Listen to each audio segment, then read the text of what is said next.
Good morning or evening, everybody. As you can see, it's me and Sierra, my doggy. We're going live today. We're going to talk over here, baby. Come here, right here, right next to me. Sierra, please, you're embarrassing me. Come on, old lady. Anyway, so we're going live today. We're going live today to talk about fitness myths busted, and you get to see what real life looks like for me. So hanging out with my puppy dog at home. Everybody else is away at work or basketball or doing something with friends. Trying to get myself together here. All right. So hey Abe, hey Terrence, how you guys doing? So you guys know I go live each week on Monday nights around 7 o'clock to talk about some sort of fitness or nutrition topic that either hits home or something that I've touched upon or came across in a blog. And I don't know, well, I think I've mentioned this in one of the blogs that I've been writing, but recently I've joined this fitness group. It's got thousands of people on Facebook. And anytime you put a whole bunch of people together on Facebook, shenanigans occurs. And I said, this group is going to be like the muse to my blogs and Facebook live sessions for a really long time. So one of the things that tends to happen in this group, great group of people, wonderful folks trying to get fit, stay fit and healthy, which I think is awesome.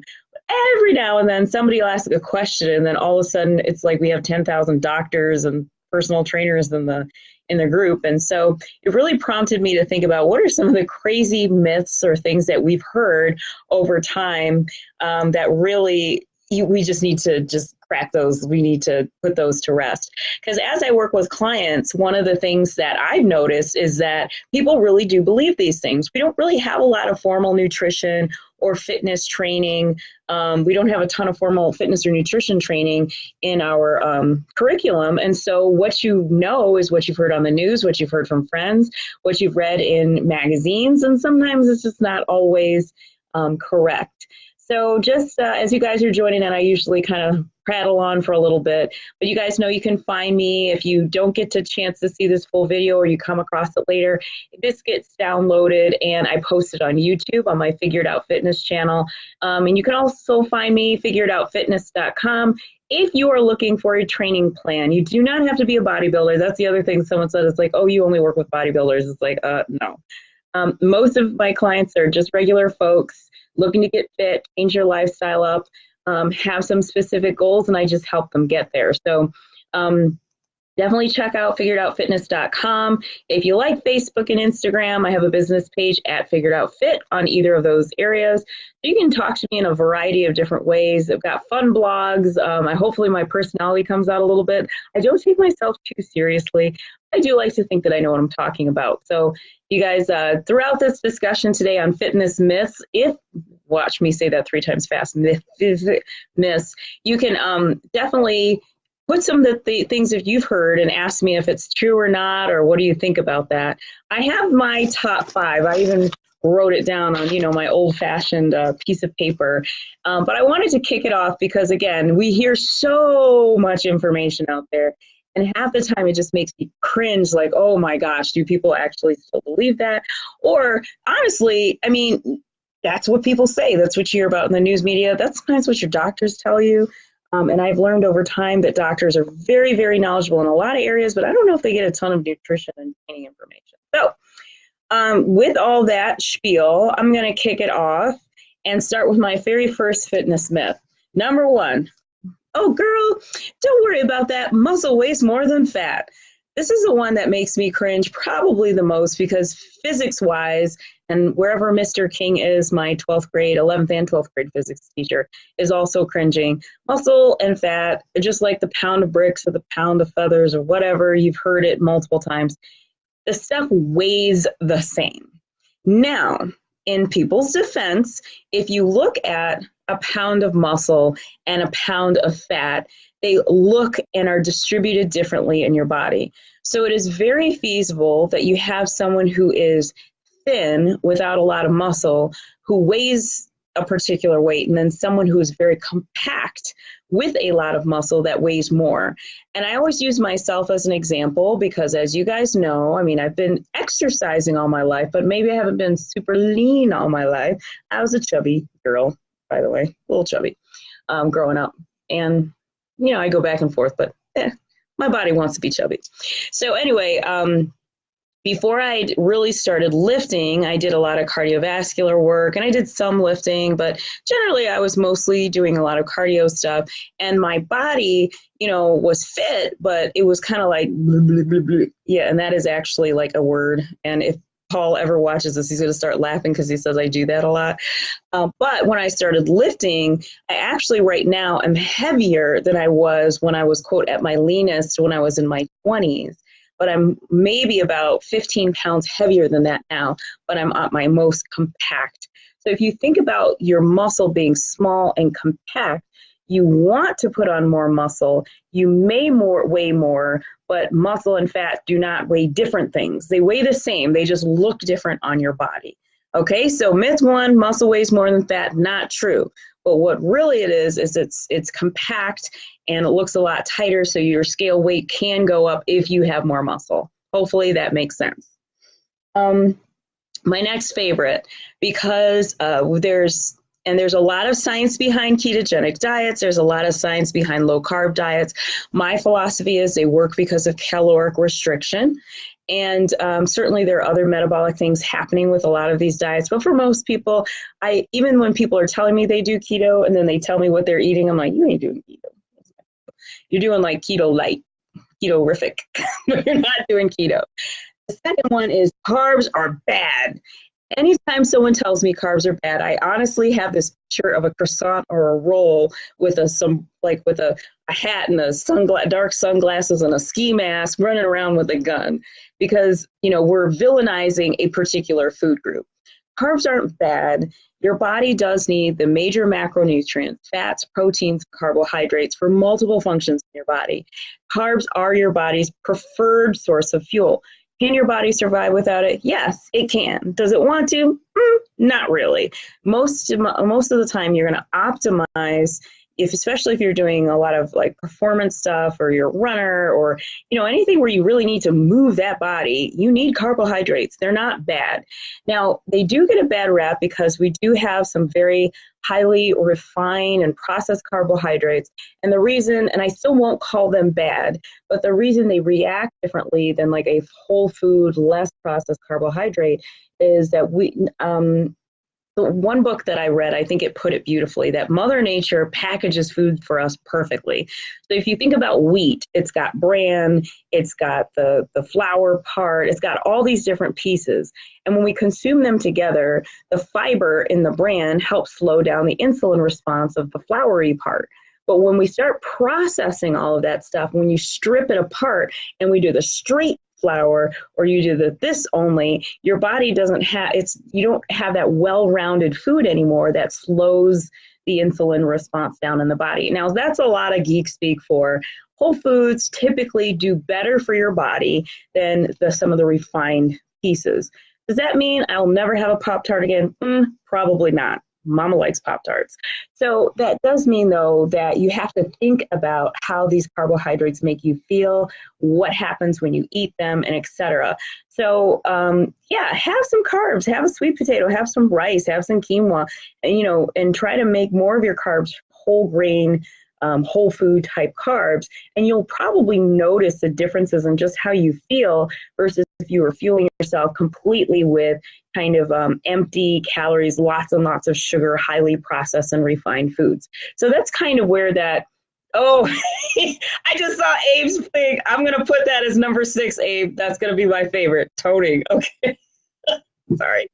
All right. So that's what I mean by carbs are not bad. Besides, you know what else are carbohydrates? Fruits, vegetables. Your body needs those things, not only for the carbohydrate content, but for the micronutrient content, your vitamins and minerals and fiber and all of that stuff. So don't villainize any particular group of food. Fat's good, carbs are good, protein's good, and it all tastes good.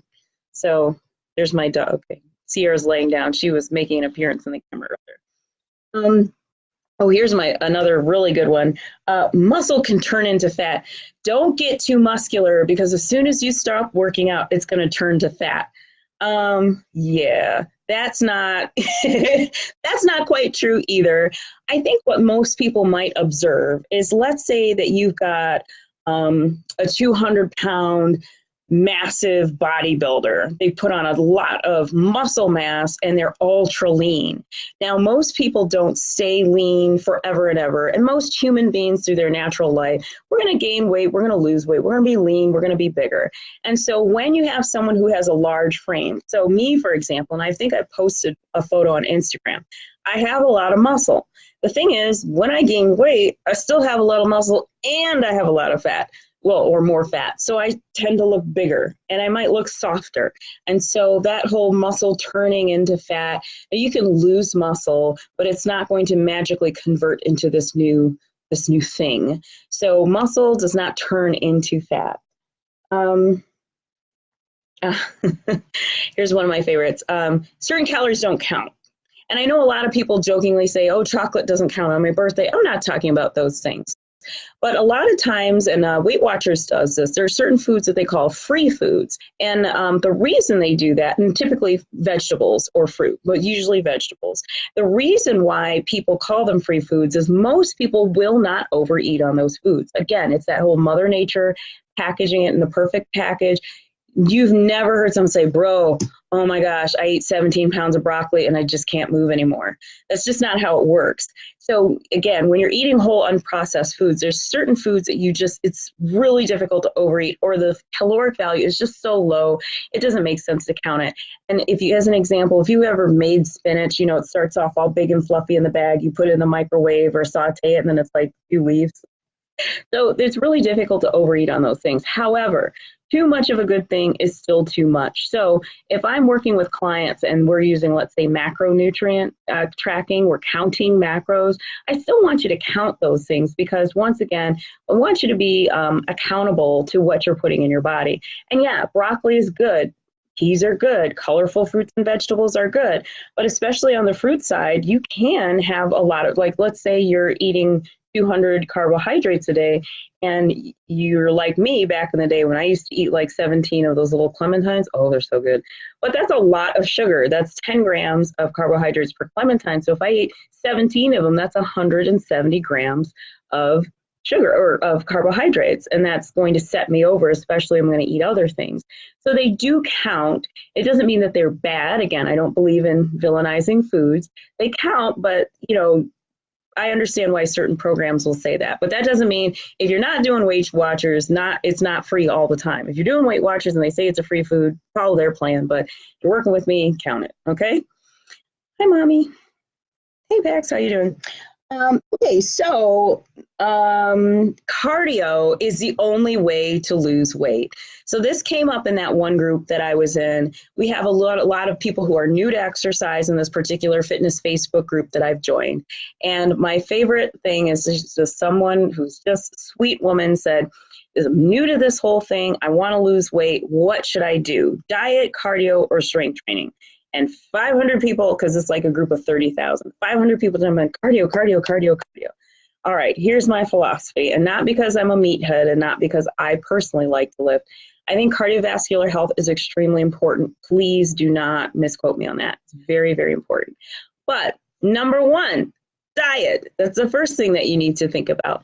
Eating good foods, eating in a caloric deficit, eating a wide variety of foods. Basic rules of thumb, looking at portion control, knowing what you're eating, writing it down, that is important.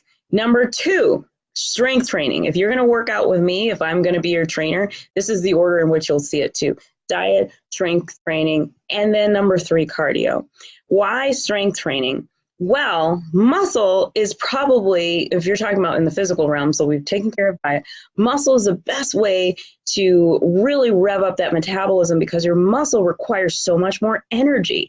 So if you're building lean muscle, not only, and remember, it's beautiful and it's compact and it's tight and it makes you look good, you're building muscle, it requires more energy. And I say it helps you become a fat burning machine. So there are a lot of people who will lift only and not even do any cardio. So I'm not saying don't ever do cardio. I like cardio. I find it fun and enjoyable, and I like cardio. I'm one of those rare birds. But if you're not doing any kind of strength training, resistance training, and that doesn't mean you're necessarily even in a gym. You could be doing like power yoga. You could be doing body weight exercise. You could be doing TRX and suspension training. There's a lot of ways to do resistance training, but trust me, resistance training is where it's at. Because not only does that help you build that beautiful, nice physique and frame your body and create the curves that you want and the shapes that you want with your body, it also helps you become a lot more just efficient, metabolically efficient. And that's what you want. You don't want to have to spend 3 hours on the treadmill to just burn a few calories. You want your body to be working for you 24/7, which actually segues really well into, so Abe had posted something about toning. That is my absolute favorite because when I hear the word toning, I think not everybody feels this way. So first, I hope I'm not offending anybody.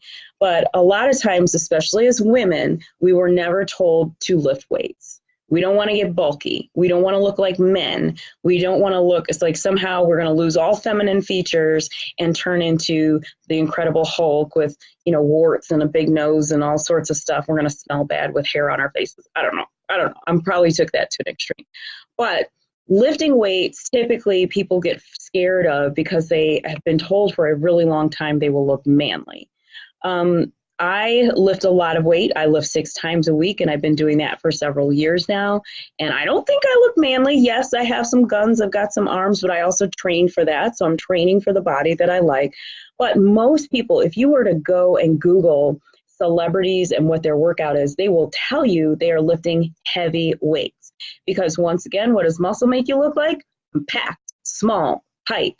All that other stuff helps burn fat. So if you want a tight, lean, strong physique, you don't want to do, quote, toning exercises. And let me tell you what I think of when people hear toning exercises. So at my gym, and I'm not going to shout them out because it's probably this way at a lot of gyms, we've got multiple sets of dumbbells. We have like the big dumbbells that go anywhere from 5 to like 50 or 100 pounds. We have multiple racks of that. Then we got some medium dumbbells, and then we've got these cute little colored dumbbells that are like, I don't know, a half pound that go to like 6 pounds, something like that. Just to give you a sense, a can of soup weighs about 16 ounces or 1 pound. So you got weights that are lighter or as light as a can of soup, which is fine. Now, there are people who need lighter weights. I'm certainly not. Everybody starts from somewhere. But if you're someone who can lift heavier weights, but you don't want to tone, you're wasting your time. You want to lift heavy. You want to get that nice compact muscle. You want to build muscle that makes you look small, lean, and it helps you get stronger. And you need to get stronger in order to have that muscle efficiency, that efficiency that we're talking about in your body. So leave the pink weights alone. Leave them on the racks. Don't touch them. Unless you are injured, and I've had an injury before where I haven't been able to lift up 5 pounds with my shoulder. So again, unless you're injured and you can't lift that amount of weight, I'm not talking to you, but I'm talking to those able-bodied people who are scared of building muscle. Do not be scared because it's really going to help you out in the long run. That body that you're looking for, and back in my day, am I dating myself if I say Jennifer Aniston? Because everybody, I realized, so my birthday was last week and I just turned 40. I'm 40 years old, and when I say certain things, I realize pop culture reference-wise, nobody knows what I'm talking about. So if you're back in the day growing up with Friends and all those shows, Jennifer Aniston has a great body. She's someone who people look up to. She's lean, she's tight, compact, she lifts weights. There's a model, I remember looking her up. Can't remember her name, but whatever. Modern model these days, she's known for having a really good, nice, fit body. Again, she's lifting heavy weight. She's using deadlifts. She's doing hip thrusters with heavy barbells. So don't be afraid of those things. So you got a bonus myth. If there's something else that you have heard or you're curious about, I would love to hear some of the myths. There are so many of them out there. But again, just if you're joining us late, I talked about muscle weighs more than fat. Myth, busted. There are bad carbs or carbs are bad. Myth, busted. And muscle can turn into fat.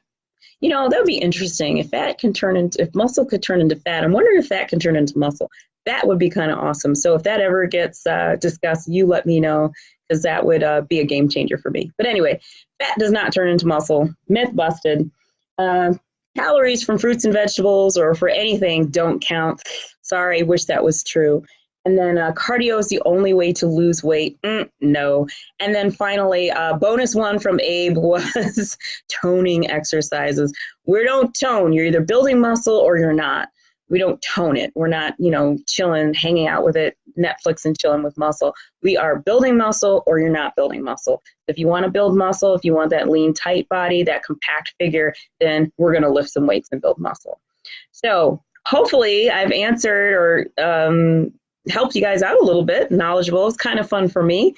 I really enjoy talking about, fitness and nutrition education. I just don't think we get a lot of that info out there. And sometimes it's almost paralyzing. So a lot of people are just so like, oh, I've heard this, I don't know about this, and then they'll finally just say, can I eat this? And I really want people, one of my, secondary goals with my Figured Out Fitness business is just help people understand and help people learn and find the places where there is trusted information. So, again, let me know if you guys have any other questions or comments, whether it's about Mythbusters or other types of information out there relating to health or fitness. If you guys are looking for a trainer or coach, I highly recommend me. No, I do recommend me. I think I'm very good at what I do. Clientele has been growing, and I absolutely love the people that I work with, and they make our team and our group richer. So we have a great, great, great community of other people who are working towards their goals. I work with people on just nutrition. I work with people on training and nutrition, and I do work with competitors. And I even do some pose coaching. So if you're a competitor kind of doing your own thing, or you have a nutrition coach and you need help in other areas with pose and polish, just let me know. But I absolutely love what I'm doing, love working with all of you guys. And again, let me know if you have more questions on myth busting. Check out the website, check out my blogs, check me out on social media, Instagram at Figured Out Fit, or my business page, Figured Out Fit, on Facebook. And if you guys don't have any more questions, then have a great night. And if you do have questions after you've watched this video live, I will answer them. And then I'm also going to download this video and post it on my YouTube channel, Figured Out Fitness. You guys have an awesome Monday night. Hope you have a wonderful week, and I will see you next Monday. Bye-bye.